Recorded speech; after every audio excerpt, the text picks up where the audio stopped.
The Arctic wind did not howl that morning. It pressed, heavy and merciless, against steel already broken. May 1942.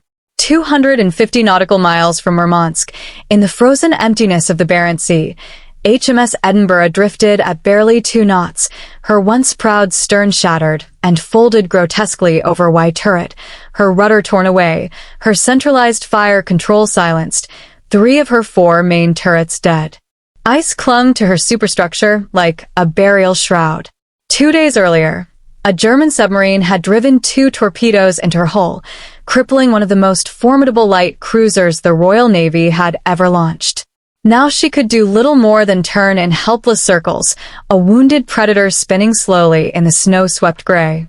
Hidden deep within her bomb room, accessible only through a narrow vertical shaft barely 2 feet square, lay 465 gold bars, Soviet payment for American Lend-Lease supplies, 4.5 long tons of bullion that few men aboard even knew existed.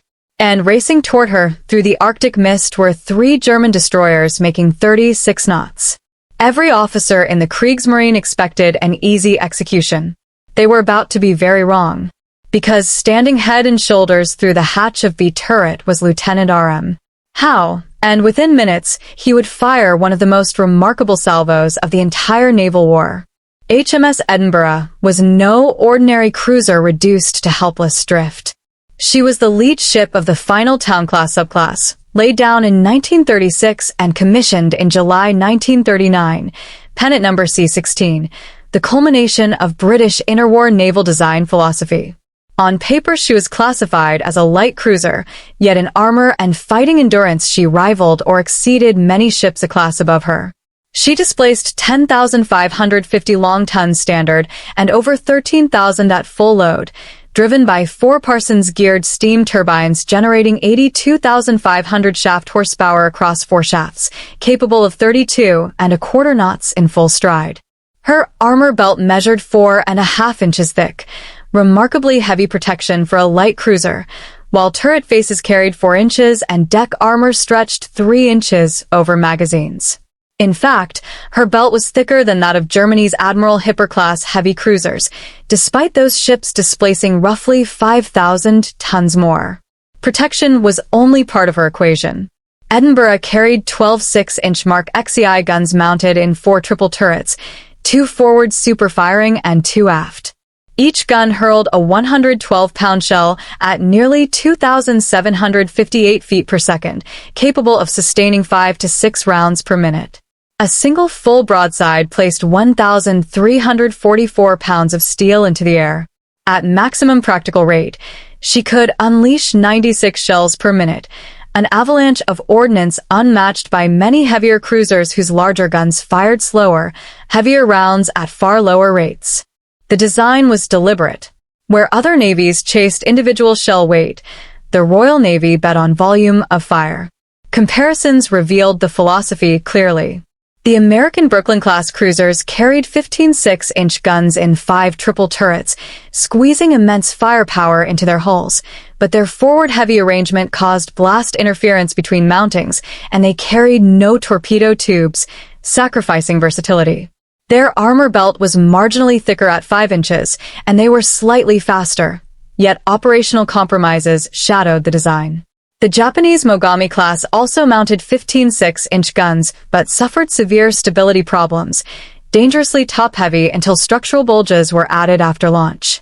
Their turret armor was only 25 millimeters thick, so thin that a well-placed splinter could disable a mounting entirely, compared to Edinburgh's 102 millimeters. British naval constructors reportedly remarked that the Japanese seemed to be building ships from cardboard. Against Germany's Admiral Hipper-class heavy cruisers, Edinburgh again held surprising advantages. Hipper's 8 8-inch guns fired 256-pound shells, but at only 3 to 4 rounds per minute. In raw weight, the German guns struck harder, yet Edinburgh's 12 6-inch guns delivered nearly 3 times as many shells per minute. At close range, in poor visibility, in confused weather where rapid correction and saturation mattered more than singular impact, the British philosophy promised superiority. 12 rapid-fire guns, layered armor, torpedo tubes for flexibility, advanced radar for fire control, Type 284 for main battery gunnery, Type 285 for secondary control, Type 273 for surface search. Edinburgh represented the Royal Navy's belief that sustained volume would decide chaotic battles. That belief was about to be tested under the worst conceivable conditions. Convoy QP-11 departed Murmansk on April 28, 1942, 13 merchant vessels bound for Iceland, escorted under the command of Rear Admiral Stuart Bonham Carter's 18th Cruiser Squadron, with Edinburgh serving as flagship. 6 destroyers for corvettes and an armed trawler formed the defensive screen. The Arctic route stretched between 1,400 and 2,000 nautical miles through treacherous waters, threading a narrow corridor between polar ice to the north and German-occupied Norway to the south. By April 1942, danger along that corridor was escalating sharply. The battleship Tirpitz had moved to Norway in January, posing a constant strategic threat. German codebreakers were reading a significant portion of British naval cipher traffic. And as spring advanced, the long polar daylight stripped convoys of protective darkness. Edinburgh patrolled 20 miles ahead of the convoy, zigzagging as anti-submarine screen, unaware that she had already been marked. On April 29th, a Junkers 88 reconnaissance aircraft sighted QP-11.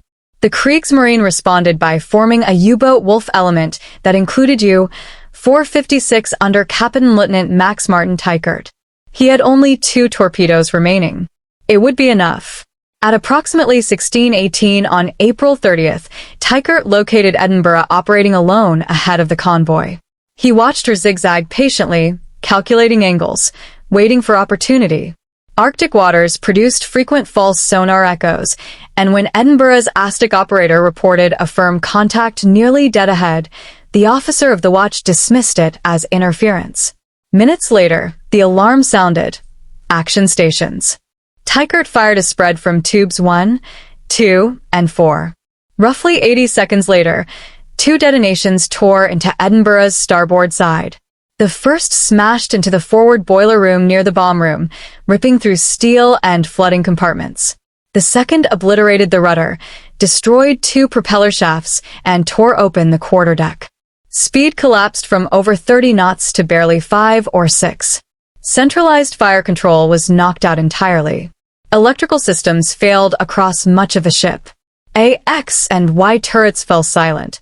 Only B turret, the forward super-firing triple mount, remained operational.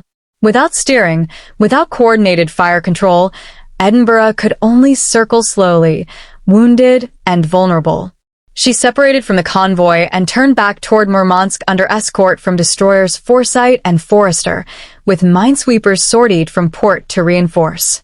2 Soviet destroyers joined briefly, but withdrew due to fuel shortages. Teichert, out of torpedoes, continued shadowing and reporting her position. His report summoned something far more dangerous than a submarine. From Kirken sortied a German Arctic destroyer group, Z-7 Hermann Schoemann as flotilla flagship, accompanied by Z-24 and Z-25. Schoemann, a Type 1934A destroyer, displaced over 2,100 long tons standard, armed with 5 12.7 cm guns and 8 torpedo tubes, capable of 36 knots. Z-24 and Z-25, larger Type 1936A destroyers, carried 4 15 cm guns each, approaching light cruiser caliber, and together the 3 ships brought 13 medium-caliber guns and 24 torpedo tubes into the Arctic hunt. At 6:17 on May 2nd, they found Edinburgh 250 nautical miles from Russia, drifting under tow at 2 knots, ice-encrusted, listing, her stern mangled. The tow line was cast off. Edinburgh resumed her uncontrollable circular drift. Battle ensigns climbed the halyards. Snow squalls swept visibility in shifting curtains. Hermann Schoemann broke formation and closed to deliver torpedoes, expecting little resistance from a crippled cruiser.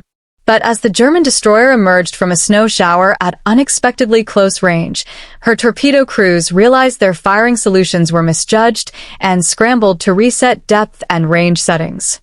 And slowly, almost imperceptibly, Edinburgh's uncontrolled rotation began to swing B turret's arc toward the approaching enemy. Inside that battered turret, with no centralized control, no electrical training motors functioning, Lieutenant R.M. Howe forced his head and shoulders through the hatch, visually spotting the target himself, shouting corrections directly to the gun crews below. He could not steer the ship. He could not command other turrets. He could only wait for the slow, random turn of a dying hull to align his 3 surviving guns with a destroyer racing at 36 knots. The moment was coming. And when it did, the Royal Navy's entire volume of fire philosophy would hang on 3 manually controlled barrels in the Arctic snow. Because Hermann Schoemann had misjudged the range inside that blinding Arctic squall, those few seconds of hesitation became fatal, and as Edinburgh's crippled hull continued its slow, uncontrollable arc, Lieutenant R.M. Howe felt the moment align not through instruments or rangefinders, but through instinct sharpened by training and desperation.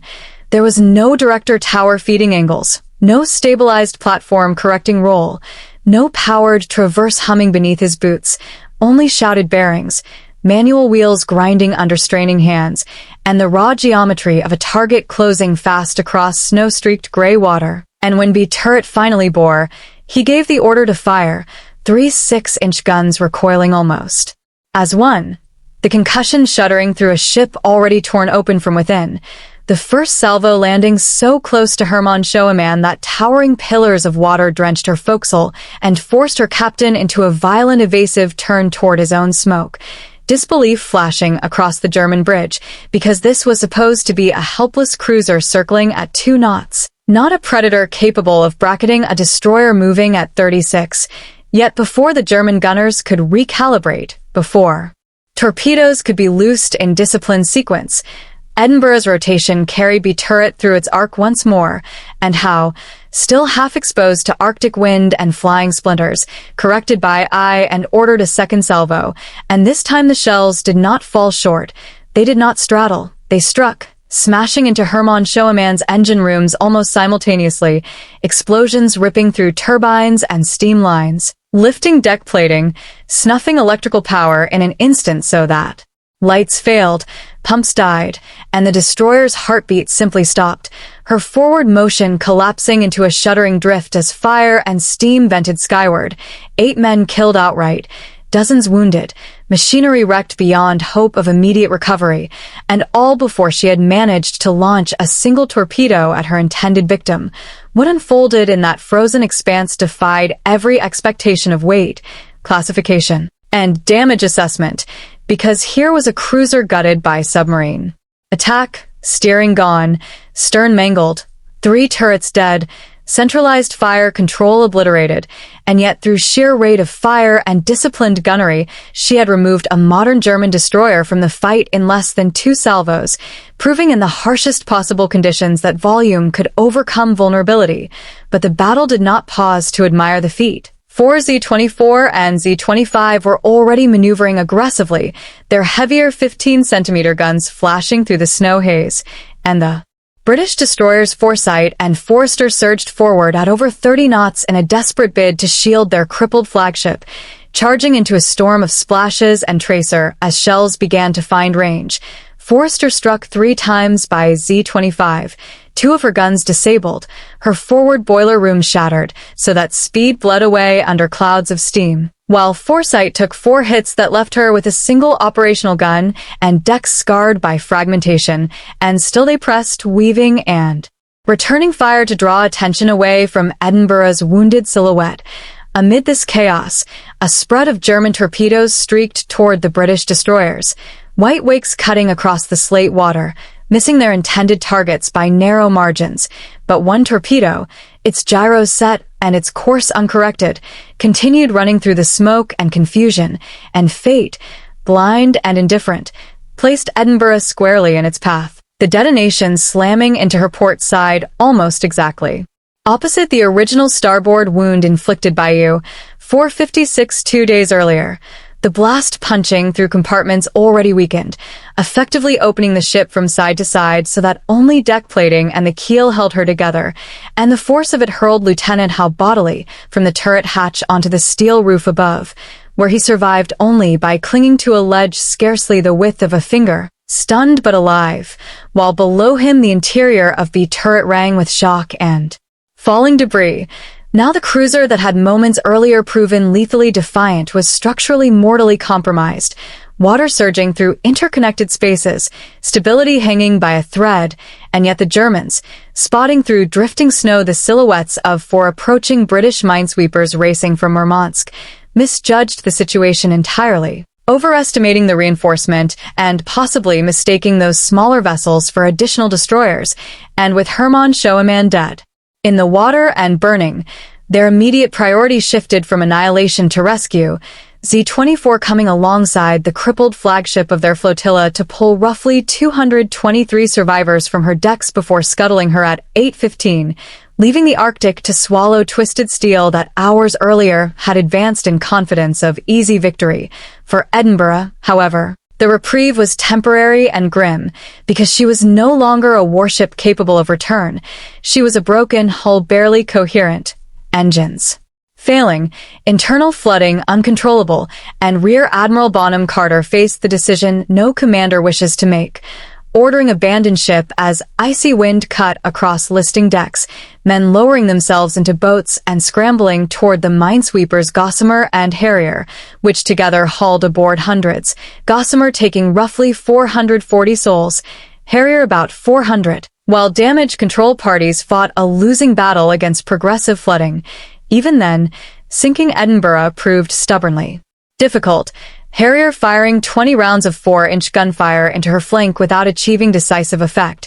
Depth charges detonated alongside failing to open her sufficiently to send her under, as though the ship refused to yield, as though the armor that had defied design critics and outmatched heavier classifications would not concede to demolition either, until finally HMS Foresight, herself damaged and low on options, fired her last remaining torpedo into the hulk, and at approximately 9 o'clock on May 2nd, 1942, HMS Edinburgh slipped beneath the Barents Sea into about 245 meters of water, carrying with her 58 of her crew and the 465 gold bars locked deep within the bomb room.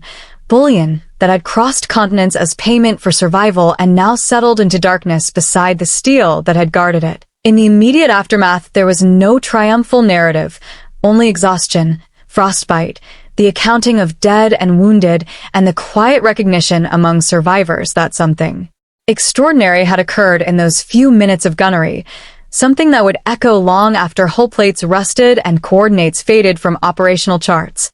Because what had unfolded was not mere luck, not a random strike of fate against Hermann Schoenemann, but the practical vindication of a doctrine many had questioned, a doctrine that insisted 12 rapid-fire 6-inch guns, properly handled, could dominate close, confused engagements even against faster opponents and heavier calibers, and as rescue ships turned back toward Russia, with decks crowded by shivering men, smoke thinning over the site where a German destroyer had burned and a British cruiser had fought to the last workable turret, the Arctic returned to its indifferent silence, concealing beneath gray swells a wreck split open from side to side, yet unbroken in legacy, while 5 gold bars and 58 sailors would remain entombed there, and the debate over light versus heavy, rate versus weight, theory versus proof, had been answered not in committee rooms or design bureaus, but by a single turret under manual control, 3 guns firing by voice command, and a crippled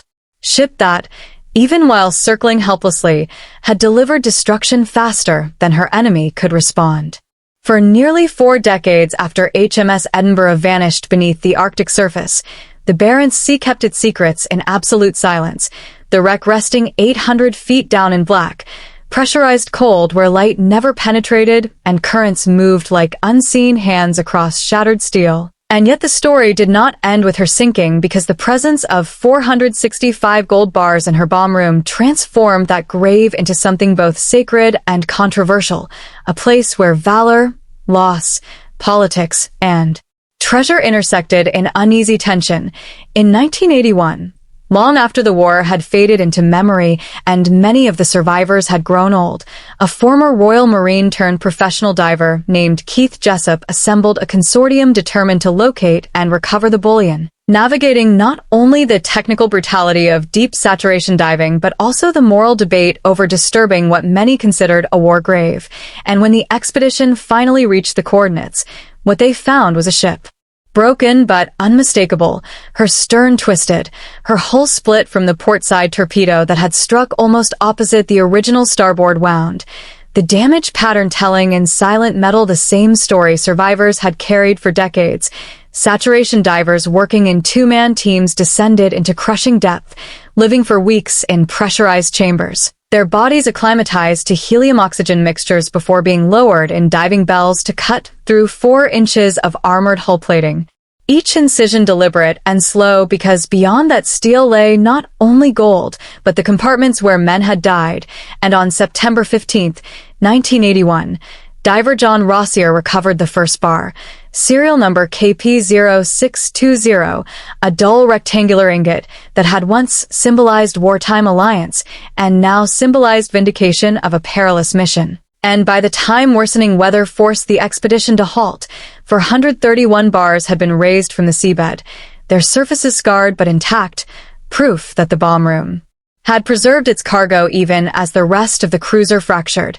A return expedition in 1986 recovered 29 more bars, bringing the total to 460 of the original 465, leaving 5 still entombed within the wreck, 5 silent witnesses beside 58 sailors who never surfaced, and the recovered gold, worth roughly £45 million at 1,981 values, ignited public debate in Britain about the ethics of salvage versus sanctity, contributing directly to the eventual passage of the Protection of Military Remains Act in 1986, legislation shaped in part by the realization that warships like Edinburgh were not merely lost property, but underwater cemeteries deserving legal protection.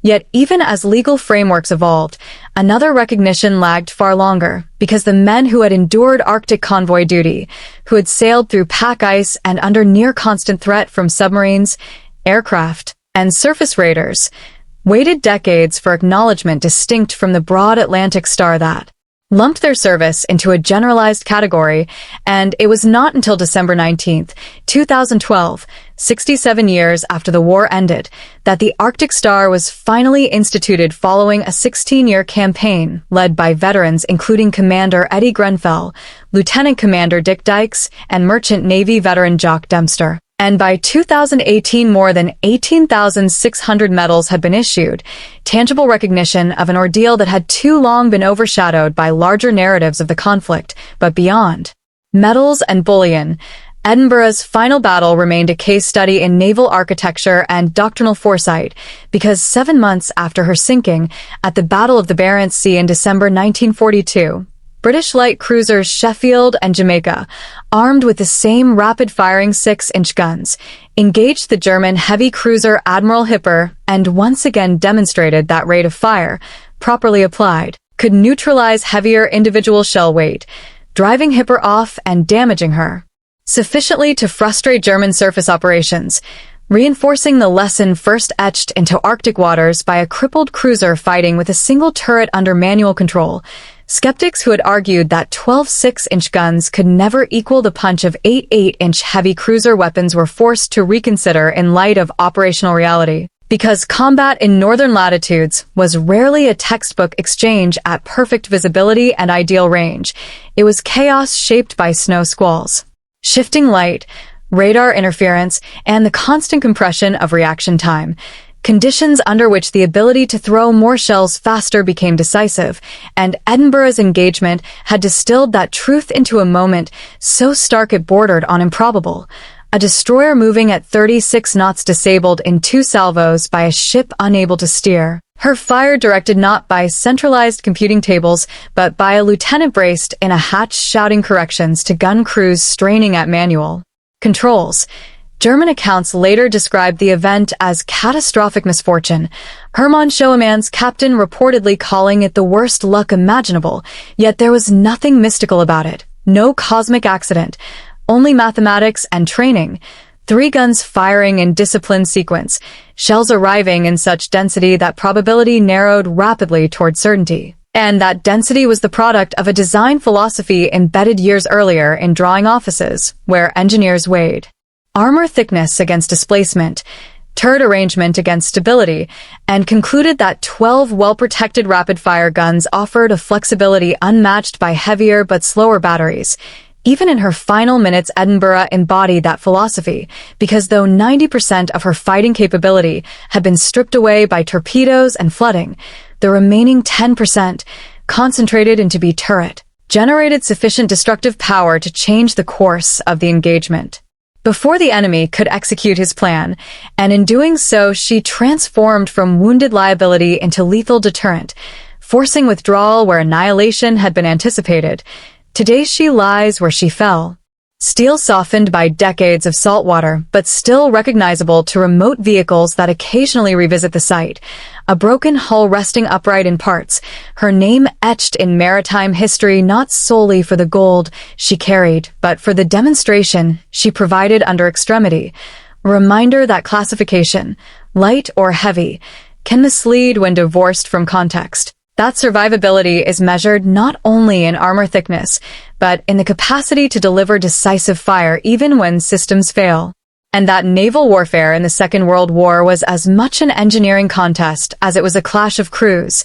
The Arctic above her remains indifferent, ice forming and breaking with seasons, storms sweeping across coordinates that once echoed with gunfire, and beneath those waters, 5 gold bars remain undisturbed, along with the memory of 58 men whose ship refused to surrender quietly, whose last operational turret answered a closing enemy with precision rather than panic, and whose ordeal would ripple outward into law, recognition, and enduring debate over how nations remember their dead at sea. Thus the legacy of HMS Edinburgh is layered, treasure recovered yet partially unreclaimed, medals delayed yet ultimately granted, design questioned yet vindicated twice in Arctic combat, and each layer reinforces the central truth proven in those freezing minutes on May 2nd, 1942. That the volume of fire philosophy conceived in British dockyards was not theoretical bravado but practical lethality, capable of asserting dominance even from a hull split open from side to side, even from a ship turning in helpless circles, and as long as her wreck endures in the Barents darkness, that lesson endures with it, carried forward in every analysis of cruiser design and every recounting of a battle where 3 manually aimed guns rewrote expectation and sealed a destroyer's fate before a single torpedo could be launched in reply.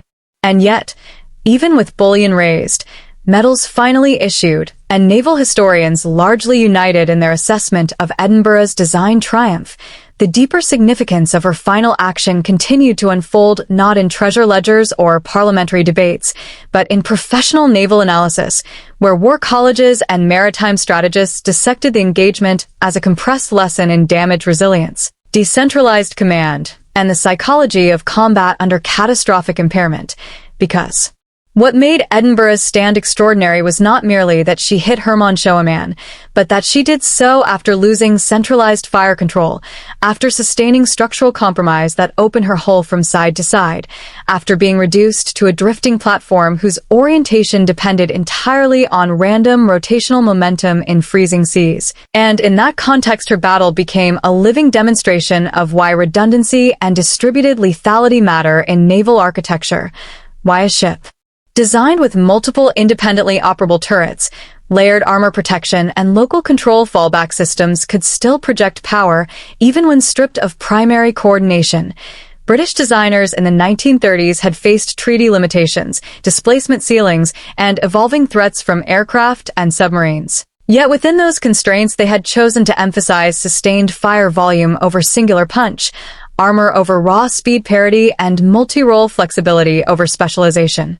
Equipping the Town class with torpedo tubes in addition to main batteries, dual-purpose secondary guns capable of anti-aircraft work, and radar integration that, while disabled in Edinburgh's final moments, reflected an early commitment to electronic warfare support, and when those systems failed, the human layer remained. Trained officers and crews capable of shifting instantly to manual control without doctrinal paralysis, a quality not guaranteed in every navy at the time. German destroyer. Doctrine, aggressive and confident, had assumed that a crippled cruiser equated to a defenseless target, an assumption rooted partly in experience and partly in reasonable tactical calculus, because normally a ship deprived of steering and centralized direction would struggle to land accurate fire against a fast-moving opponent, yet Edinburgh's ability to deliver rapid successive salvos disrupted that calculus, forcing the attackers to react rather than dictate, and that shift, measured in seconds, proved decisive, illustrating how tempo in naval gunnery can overwhelm theoretical advantages in speed or torpedo armament. In broader strategic context, the Arctic convoy route itself amplified the lesson, for these convoys represented one of the most perilous supply lines of the war, threading between ice pack and hostile coastline, exposed to submarines, aircraft, and surface raiders. And every escorting cruiser embodied both shield and spear, required to deter heavier German units, while simultaneously defending merchantmen from smaller predators, a dual expectation that demanded adaptability rather than specialization, and Edinburgh's final engagement underscored that adaptability by showing how, even in a degraded state, a cruiser could still fulfill the spear role, denying enemy destroyers a clean strike. Moreover, the psychological impact of such resistance cannot be understated, because surface combat in restricted visibility relies heavily on confidence in gunnery, in damage control, in the predictability of opponent behavior. And when Hermann Schoenemann was struck in her engine rooms by the second salvo, that confidence fractured not only in machinery spaces, but in the tactical assumptions of the flotilla, prompting caution at precisely the moment aggression had been intended, and that hesitation allowed British escorts to interpose themselves, complicating the engagement and contributing to the German decision to withdraw rather than press the attack against what might otherwise have been annihilated survivors. Decades later, naval analysts would point to this cascade: accurate rapid fire leading to mechanical disablement, leading to psychological shock, leading to altered enemy decision-making, as an example of how concentrated bursts of effectiveness can ripple outward into strategic consequence. And in that ripple, one can trace the preservation of convoy integrity and the safeguarding of lives that might otherwise have been lost. The human dimension also deepened over time as surviving crew members recounted the sensory reality of those moments. The concussion inside B turret with every manual discharge, the metallic taste of cordite in Arctic air, the surreal image of a German destroyer halting in smoke while their own decks listed and flooded. And such testimonies reinforce the notion that technology and training intersect most critically under duress, when doctrine must be internalized rather than referenced, when shouted commands replace electrical signals and visual spotting replaces stabilized directors. In academic circles examining naval survivability, Edinburgh's split hull became a case study in longitudinal strength and compartmentalization, illustrating both the limits and resilience of interwar cruiser construction. For despite catastrophic bilateral damage, she remained afloat long enough to fight and evacuate hundreds, a testament to structural integrity even amid failure. Meanwhile, the unresolved presence of 5 remaining gold bars beneath the sea evolved into symbolic punctuation, a reminder that not every wartime ledger balances neatly, that some fragments of history remain physically unreachable yet intellectually potent, and maritime law scholars often cited the Edinburgh recovery when debating the threshold between salvage rights and sovereign immunity, especially as underwater exploration technologies advanced and more wrecks became accessible. In this layered legacy, the ship herself transcended her classification, no longer merely a town-class light cruiser but a touchstone for discussions ranging from gunnery rate optimization to the ethics of disturbing submerged battlefields, and her story gained renewed resonance in an era when naval warfare once again emphasized distributed lethality and redundancy in the face of missile saturation threats, drawing subtle parallels between mid-20th century turreted cruisers and modern multi-system combatants designed to continue fighting despite partial system loss. Even training doctrines echoed her lesson, reinforcing the necessity of local control drills and cross-training so that crews could maintain offensive capability even when automation faltered, a principle as relevant in digital combat systems as it had been when Lieutenant Howe leaned from a hatch in a snow squall. Thus Part 4 of Edinburgh's narrative is not about treasure raised or medals awarded, but about institutional memory, the slow absorption of battlefield proof into design refinement and tactical evolution, the acknowledgement that theory must survive contact with the enemy to justify its assumptions, and that sometimes validation arrives in the most unlikely configuration: a drifting hull, a single operational turret, 3 guns firing by shouted command, and as the Barents Sea continues its indifferent cycles above her resting place.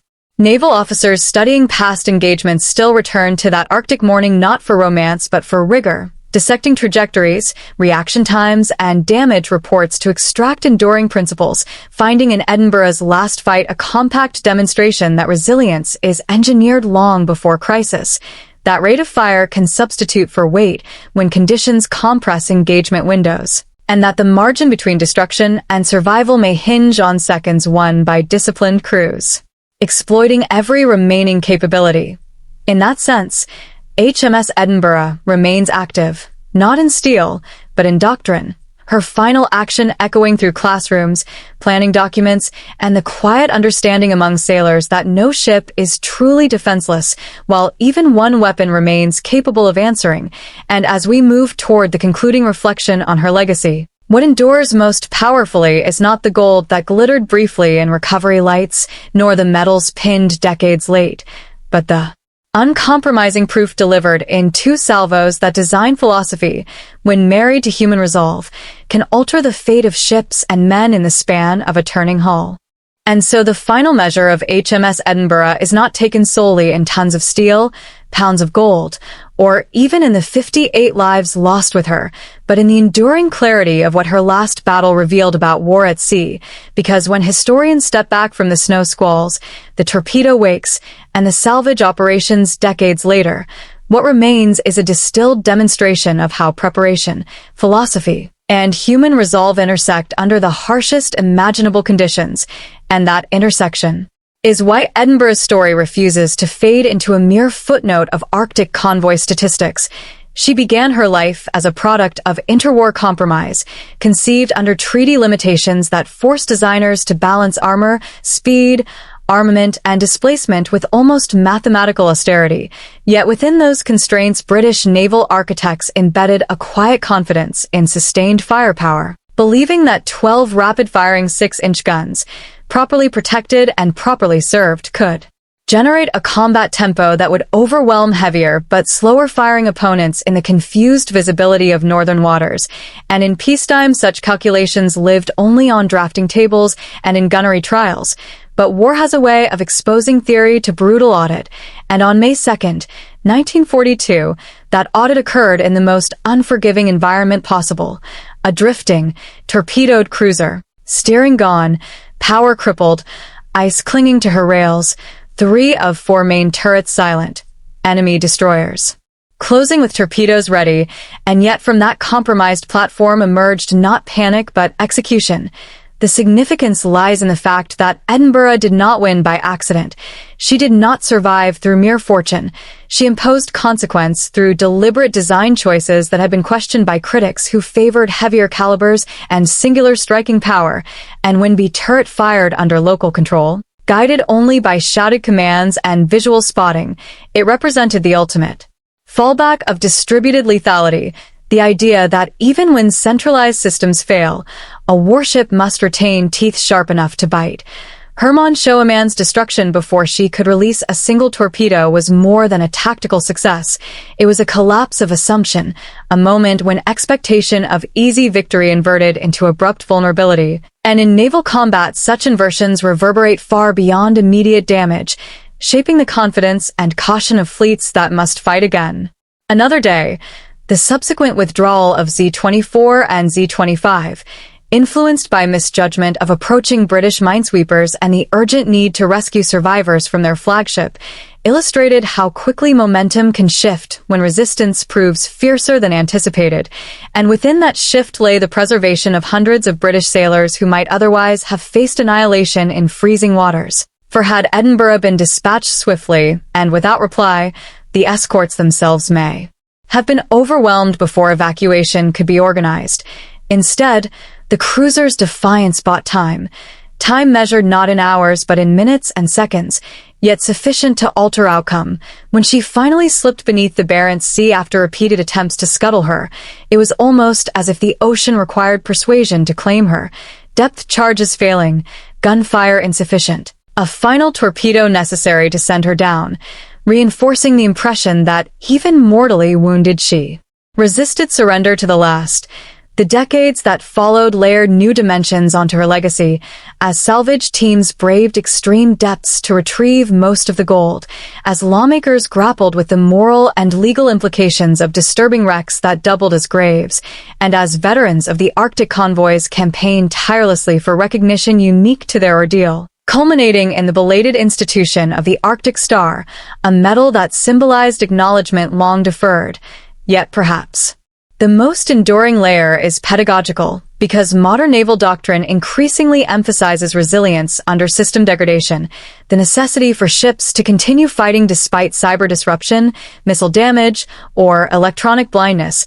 And in that context, Edinburgh's final action reads almost prophetic, an analog-era illustration of the same principle: strip away the network, sever the steering, silence most of the guns, and still a properly designed and properly trained crew can generate decisive effect. Her split hull, held together by keel and deck plating long enough to fight and evacuate, underscores the importance of structural integrity. Her functioning turret under manual control highlights the necessity of mechanical redundancy. Her crew's discipline under fire demonstrates that technology is only as potent as the humans who wield it. Even the 5 unrecovered gold bars resting beside her wreck carry symbolic weight, reminders that not all value is extracted from history, that some fragments remain embedded in the seabed as quiet testimony. Today, remotely operated vehicles occasionally revisit her resting place, their lights illuminating twisted plating and scattered debris fields, capturing images that circulate among historians and enthusiasts, and each frame reinforces the starkness of that Arctic morning when steel, ice, and human will collide. She lies at roughly 800 feet, beyond the reach of casual divers, in cold so persistent it preserves both structure and silence, a war grave marked not by monument but by coordinates and memory. To recount her story in full is to trace an arc from design table to battlefield, from torpedo impact to retaliatory salvo, from sinking to salvage, from obscurity to recognition, and along that arc one finds a central lesson that transcends era. Superiority is not always defined by size or nominal classification, but by the effective application of available power at critical moments. The skeptics who once doubted the efficacy of 12 6-inch guns against heavier batteries received their answer twice in Arctic waters, first in Edinburgh's stand, later in the engagement involving Sheffield and Jamaica against Admiral Hipper, and those answers were written not in theoretical comparisons, but in disabled enemy ships and convoys preserved. Ultimately, HMS Edinburgh's legacy endures because it captures a rare convergence of narrative drama and technical validation, a moment when engineering philosophy proved itself under conditions so extreme that failure would have seemed inevitable, and instead of fading quietly, she fired, struck, and altered the calculus of battle before descending into darkness. That is why her name persists in naval discourse, why her wreck remains both grave and classroom, and why the image of a lieutenant standing exposed in a turret hatch, directing 3 guns by voice while snow swirled and steel groaned, continues to resonate long after the last survivor has passed. In the end, the gold mattered, the medals mattered, the laws that followed mattered, but above all what mattered was proof that preparation endures beyond damage, that doctrine can withstand chaos, and that even a crippled cruiser circling helplessly in the Barents Sea can deliver a final, decisive answer before the ocean closes overhead, sealing not defeat, but demonstration.